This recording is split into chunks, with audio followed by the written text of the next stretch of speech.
अब ईरान का और इजराइल का जो मुवाजना है, कंपैरिजन कि हम्म। फौजी लिहाज से क्या है, तो ईरान की आबादी 9 करोड़ के करीब है, जबकि इजराइल की आबादी सिर्फ 90 लाख है। मतलब करोड़ से नीचे रखो, ईरान की 9 करोड़ है। उस लिहाज से ईरान की जो फौज है, रेगुलर जिसे आर्मी कहते हैं, वो 6 लाख के करीब है। 2 लाख रिजर्व है। हम्म। लेकिन इसमें सबसे जो स्ट्रेंथन, जैसे कहते हैं ना, सोर्स ऑफ स्ट्रेंथ, हम्म। वो Islamic revolutionary revolutionary guard core है। और उसको एज, एक और एज है कि तेहरान की स्टॉक एक्सचेंज होती है। आप तो एक खेल खेलते हैं, मुझे तो पता नहीं, आप इकोनॉमी को भी जानते हैं, कॉमर्स को भी जानते हैं। मैं ना इकोनॉमी को जानता हूँ ना कॉमर्स को जानता हूँ। लेकिन तेहरान की स्टॉक एक्सचेंज में कई कंपनियां, जिसमें इस्लामिक रेवोल्यूशनरी गार्ड कोर का शेयर है। वाह। और ये उसके अलावा बहुत सारे ऐसे काम होते हैं, हर दुनिया के कई मुल्कों में वो काम हो रहे होते हैं। जिसे आप कहते हैं ना कि एक फॉर्मल इकोनॉमी होती है, एक पैरेलल इकोनॉमी होती है। तो पैरेलल इकोनॉमी में मेजर चंक जो है ना, इस्लामिक रेवोल्यूशनरी गार्ड कोर का है। क्या बात है। और अगर इस्लामिक रेवोल्यूशनरी गार्ड कोर का कोई बंदा वो सीधा हो जाए ना, फिर आपके लिए संभलना, ठहरना मुश्किल ही नहीं, मुश्किल हो जाएगा, नामुमकिन सा हो जाएगा। अब वो देखें उसकी फौज, इसकी फौज, और उसकी फौज कितनी है, 1.5 लाख, 1.25 लाख। ये अलग बात है कि इजराइल की फौज जो है ना, रिजर्व फौज, मुझे समझ नहीं आती, रिजर्व में 4.5, 5.25 लाख कैसे हो गए। रेगुलर फोर्स उनकी 1.5 लाख के करीब है इजराइल की, और इनकी रेगुलर फोर्स 6 लाख के करीब है। अच्छा, रिजर्व में उनके अपने ही, कोई एलाइज के नहीं? अपनी रिजर्व, लेकिन उसका कोई ना कोई होगा। ये कोई उस इतनी डिबेट का नहीं ज्यादा? मौका है कि उसको डिबेट के। रिजर्व फोर्स इजराइल की ज्यादा कैसे आबादी के तनासब से देखा जाए, बेशक। यानी कि वो ईरान से भी ज्यादा है। ईरान की 2 लाख है, उनकी इजराइल की 4.5, 5.25 लाख रिजर्व है। रेगुलर आर्मी तो 1.5, 2 लाख है। जहाज़ों में भी एक एज है, बड़ा खौफनाक एज है इजराइल को। कुछ 650 के करीब उनके पास जहाज़ है। ठीक है। ईरान के पास 550 के करीब है। लेकिन ईरान के पास जो जहाज़ है उसमें कोई F-14, F-16 या F-35 इस तरह के नहीं है, नहीं है। उनके पास है। तो they are more technologically advanced. तो अब इस बात है कि पूरी दुनिया उसके साथ है ना, इजराइल के साथ। ईरान के साथ कौन है, ये बताओ सैंक्शंस हैं सही। बस, सैंक्शंस ही सैंक्शंस। लेकिन ईरान को एक एज है कि ईरान के मिसाइल जो है ना, खुफिया तरीके से रूस इस्तेमाल करता रहा यूक्रेन में। अच्छा। ये भी है। मिसाइल्स की दुनिया में ईरान का जो एज है ना, वो थोड़ा सा खौफजदा कर देता अच्छा, है। इससे मुझे एक और बात याद आती है। अभी व्लादिमीर पुतिन ने ऐलान किया था, डील होगी उनकी ईरान के साथ, कि वो they will be supplying them with jets and other equipment. यार वो कर सकता है, लेकिन पुतिन का भी रूस का भी कोई मसाइल है। वो ईरान, एक बात ध्यान में रखना, अमेरिका के सामने खड़ा हो सकता है ना, कल को रूस के सामने भी खड़ा हो जाएगा, ये भी है। परसों चीन के सामने भी खड़ा हो जाएगा। ईरान इस तरह का मुल्क है, एक बात ध्यान में रखना हो, वो देखता नहीं है पूरा इस्लामिक ब्लॉक है, 50 के करीब मुल्क हैं हम सारे। वो जब खड़ा होने पे आता, क्या उसने किया था सीरिया में, इराक में, लेबनान में, प्रॉक्सी मलेशिया बना दी उसने। उस प्रॉक्सी मलेशिया जिसमें हमास भी आती है, हिजबुल्लाह तो आती है, इस्लामिक जहाद तो आता है, हमास जो है ना वो सुन्नियों की तादाद ज्यादा है, but backed by Iran. Backed by Iran.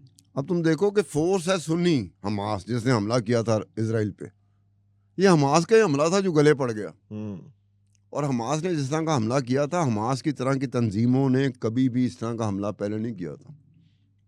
ये ऐसे लगता था जैसे कोई रेगुलर कोई फोर्स है, बाकायदा कोई फोर्स है जिसे लड़ना, अटैक करना आता है, और इस तरह की स्ट्रेटेजी के साथ अटैक करना आता है। और इजराइल के खिलाफ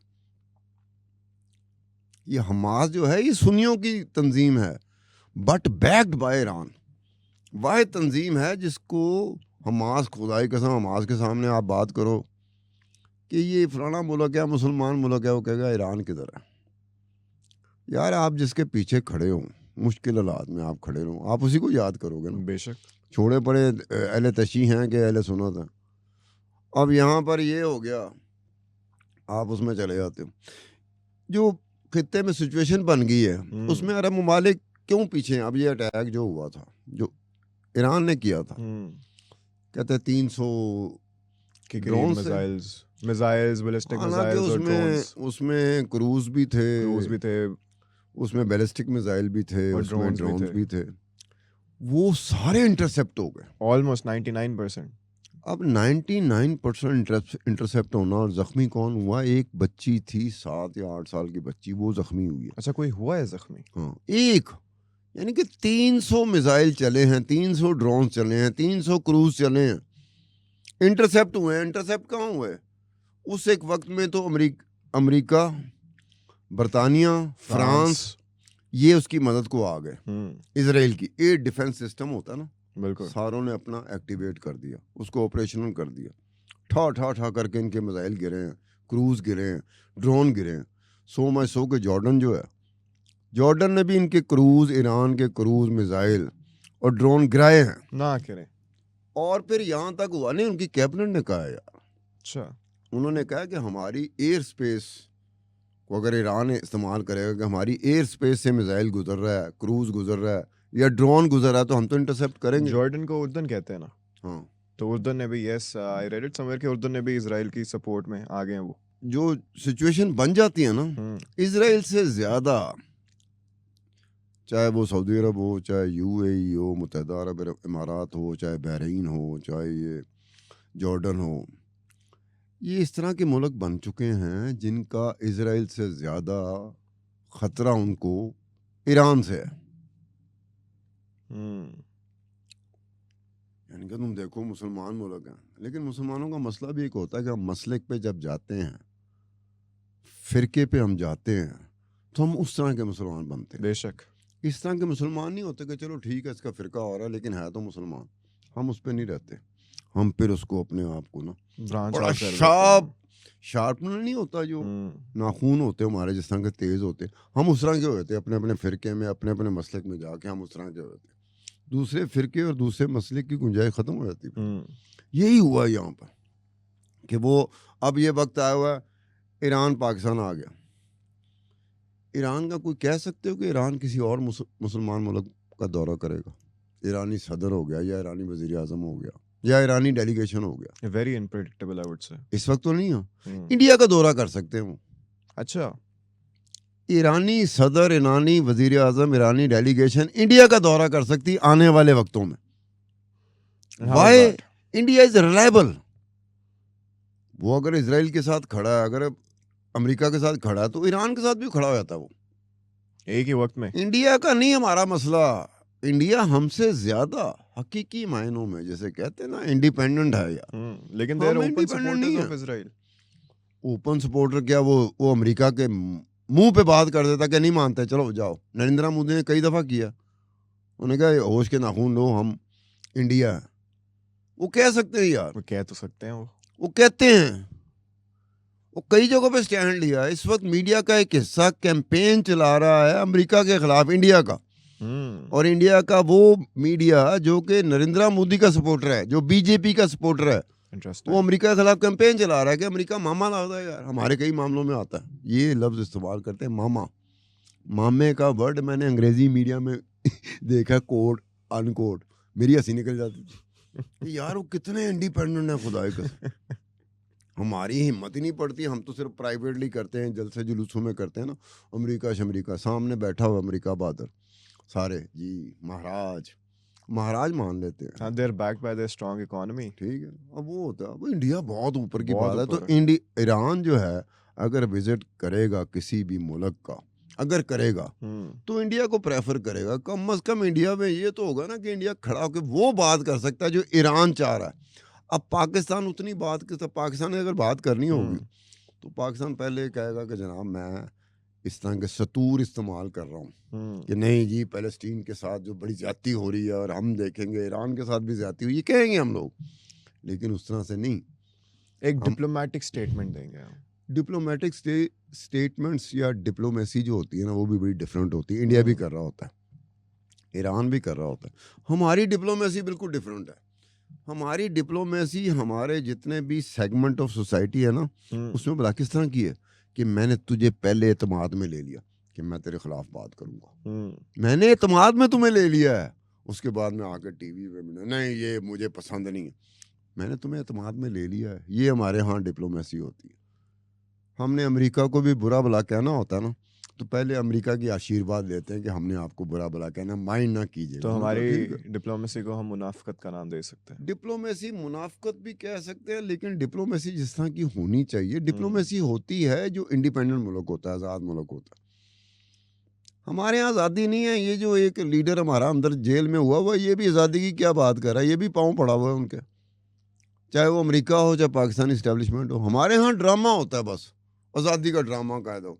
हर एक बंदा आज़ादी मांगता तो है ना कहीं तुम्हारे दिल में, कहीं ना कहीं मेरे दिल में आज़ादी ज़रूर होगी, बस वो थोड़ा सा हलाशारी कर देता है, लॉलीपॉप दे देता है, मैं दूंगा। प्रैक्टिकली तो तुम भी गुलाम ही हो। एग्जैक्टली। प्रैक्टिकली जो आज़ादी का नारा देता है ना, वो सबसे बड़ा गुलाम होता है। उसने वहां से एश्योरेंस ली होती है कि मैं ऐसी नारेबाजी करूंगा, ये वो करूंगा, तो हो जाएगा। यहाँ का बंदा चाहता है कि शायद आज़ादी हो जाए, शायद हम उस तरह के आज़ाद हो जाए। वो नहीं हो सकते जब तक कि आपके यहाँ, अगर आपके यहाँ आयतुल्लाह खुमैनी की तरह को बंदा आया था। मैं कहता हूँ आयतुल्लाह खुमैनी को चलो साइड पे कर देते हैं। लोग कहते हैं हमारे अहले सुन्नत ज़्यादा हैं, वो अहले तशी है। नरेंद्र मोदी की तरह का बंदा पाकिस्तान में आ जाता है और पाकिस्तान में वज़ीर आज़म बन जाता है, खुदा की कसम कौम ऐसे करके खड़ी हो जाएगी। दुश्मन मुल्क है हमारा, वो हमारे साथ नहीं है, हम उसके साथ नहीं है। वो हमारे बारे में सोच रहा होता है कि जी पाकिस्तान को सबक सिखाना है, हम सोच रहे होते हैं कि नरेंद्र मोदी को सबक सिखाना। लेकिन ये मैं तुम्हें कह सकता हूँ, उनके हुक्मरान, इंडिया के हुक्मरान, इंडिया की रियायत के साथ संसीर होते हैं, पाकिस्तानी हुक्मरान नहीं होता। हमारे यहाँ ये है ही नहीं कल्चर। अच्छा, ये किस तरह से? ये कल्चर है ही नहीं, कल्चर ही नहीं ना है। कल्चर होता तो फिर बात और थी, रवायात होती, प्रेसिडेंट मौजूद होते। एक थी खानदान, एक खानदान था भुट्टो खानदान, उन्होंने कुर्बानियां दे दी। जैसे गांधी खानदान वहां पे था इंडिया में, उन्होंने कुर्बानियां दे दी। उधर इधर दोनों चीजें तय हो गई कि अब कुर्बानी कोई नहीं देगा। पहले जुल्फ़िकार अली भुट्टो को फांसी चढ़ा दिया गया, फौजी ताकत आई, मिलिट्री डिक्टेटर आया, पीछे अमेरिका खड़ा था, उनको पता था कि यार जुल्फ़िकार अली भुट्टो जिंदा रहा हमारे लिए मसाइल खड़े करेगा। तो अमेरिका के आशीर्वाद पे पाकिस्तान की फौजी military dictator general Zia ul Haq ने फांसी दे दी उसको। आज भी उसके फांसी का आज भी चलता है केस। तो सुप्रीम कोर्ट में जो अभी कुछ महीने पहले फैसला आया कि जुडिशियल मर्डर था वो, ऐसे ही। ठीक है। उसके बाद उसकी बेटी क्या थी, बेनज़ीर भुट्टो, उसकी भी शहादत हुई। तमाम दुनिया की कहते हैं कि एक इंटरनेशनल इस्टेब्लिशमेंट होती है, उसका कुछ हिस्सा था। एक पाकिस्तानी इस्टेब्लिशमेंट थी जिसका रफ एलिमेंट था, और फिर जो एक इस्लामिस्ट टेररिस्ट थे, इंतहा पसंद थे, जिसमें तालिबान भी आते थे, अलकायदा भी आते थे, मिलके मारा बेनज़ीर को।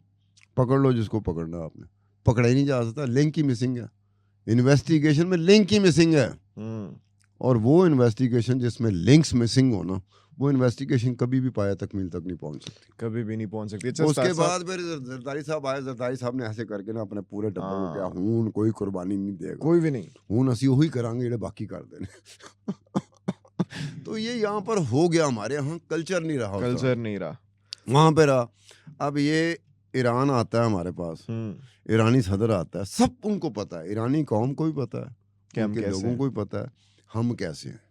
उन्होंने कहा फिर भी ये मुल्क, अब उस मुल्क की बात करो, जब तक जुल्फ़िकार अली भुट्टो था तो कोइंसिडेंटली ये बड़ा अजीब सा है कि 1979 में जुल्फ़िकार अली भुट्टो को फांसी होती है और 1979 में ईरान में इंकलाब आता है। जुल्फ़िकार अली भुट्टो के रज़ा शाह पहलवी के साथ बड़े से ताल्लुकात थे। तो जुल्फ़िकार अली भुट्टो ने जब बलूचिस्तान में जो अपराइजिंग थी उसको डिसमेंटल करने के लिए, ख़त्म करने के लिए, रज़ा शाह पहलवी ने जहाज़ दिए थे, हेलीकॉप्टर दिए थे कि कुचल दो इस बगावत को जो बलूचिस्तान से सर उठा रही है तुम्हारे लिए। ठीक है, बड़े अच्छे ताल्लुकात थे इनके। अब जो है ना, अब ताल्लुकात ये है कि अगर हम इंडिपेंडेंट रह जाते, थोड़े बहुत जो थे हम, अगर हम इंडिपेंडेंट रह जाते तो फिर हम कोई बात कर सकते थे कि ठीक है जनाब, ये हमारा हमसाया मुल्क है, हम इसके साथ खड़े हैं, या ये अपनी जगह पर ठीक है। गो कि ईरान का थोड़ा सा मॉरल ग्राउंड्स पे ना थोड़ी गड़बड़ हुई है। जब ईरान ने अटैक किया ना क्रूज मिसाइल और ड्रोन के साथ, ये बैलिस्टिक मिसाइल के साथ इजराइल पे, तो मॉरल ग्राउंड्स पे थोड़ा ईरान की पोजीशन वीक हुई है कि इसको ये नहीं करना चाहिए था। ठीक, लेकिन अब हमें क्या करना चाहिए इस्तार साहब, ये बताए ना, to wrap it all up. यार मुझे कि तो visit ये हो मुझे गया। तो ये है कि आपको भी कॉफ़ी पीनी चाहिए, मुझे हम्म। भी कॉफ़ी पीनी चाहिए। किसको कह रहे हो कि हमने इनको क्या कहना है कि आपको क्या करना चाहिए? इनको खुद नहीं पता कि इनको क्या करना चाहिए। पता तो है। अगर हमने ही कहना है, अगर हमारे ही कहने पे चल रहा हो, तो कल कलां को सारी चीज़ें फिर हम ही कह रहे हो कि लेकिन सुबह आपको उठना कितने बजे चाहिए। लेकिन फिर पहला भी व्हाट डू यू थिंक, क्या होना क्या चाहिए यार और हम होगा लोग क्या, होगा इंडिपेंडेंट क्या? है ही नहीं, तो फिर कैसे कह सकते हैं कि यार ये क्या करेंगे? इंडिपेंडेंट होते तो मैं कह सकता हाँ यार, हालात बता रहे हैं कि हम ऐसा फैसला कर सकते हैं, हालात बता रहे हैं कि ये अगर ये हुआ तो फिर ये होगा। सिरे से बात ही यहाँ पे ख़त्म हो जाती कि हम तो इंडिपेंडेंट है ही नहीं, हम तो आज़ाद है ही नहीं, हम तो आगे बेकारी हैं। हमारे हालात आगे इतने बुरे हुए हैं, कोई पता नहीं किसी वक्त ये इतला आए कि मुलाजमों को तनख्वाह मिलना बंद हो गई, पेट्रोल जो पड़ता था पेट्रोल के पैसे नहीं रहे। मुझे आज शक पड़ा था, मैं कहा यार किसी से पूछूं शरारतन, ये ज़रा शरारतन लेना, कि शहबाज शरीफ जिस गाड़ी पे गया है रिसीव करने के लिए ईरानी सदर को, क्या उस गाड़ी में पेट्रोल सरकार ने डलवाया या किसी ज़ाती दोस्त ने या पंटर जो शहर में फिर रहे होते हैं, मुल्क में फिर रहे, उन्होंने डलवा दिया? ये हालात यहाँ तक जब चले जाएं, उसमें आपने क्या फ़ैसला करना? फ़ैसला तो उस वक्त होता है मेरा हालात ठीक हो, मेरे हालात ठीक नहीं ना, तुम मेरी तरफ आ जाओ। खुदाई कसम तुम जाते हुए यही सोचोगे कि अब 2-3 साल बाद मैं सत्तार खान की तरफ जाऊंगा, इसके तो अपने हालात बहुत पैड़े गए। आपने ये फिर वही कहेंगे, हमें वो दिन देखना नसीब नहीं होगा जब हम कायदे की बात करें, ये नहीं कि भड़के, ये फिर भड़कों पे चले जाएंगे। ये पाकिस्तानी कौम होगी, पाकिस्तानी हुकूमत होगी, पाकिस्तानी रियासत होगी, फिर भड़का मार रही होगी। भड़कों की वजह से हमारा सत्यानाश हो गया। क्या हम वाकई कुछ करेंगे या हम एज ऑलवेज बढ़ के मारते ही रह जाएंगे? This was it for today. आपसे मुलाकात होगी इन द नेक्स्ट एपिसोड। तब तक के लिए अपना और अपने इर्द गिर्द के लोगों का ढेर सारा ख्याल रखिएगा। Keep the Palestinians in your prayers. अल्लाह हाफिज़।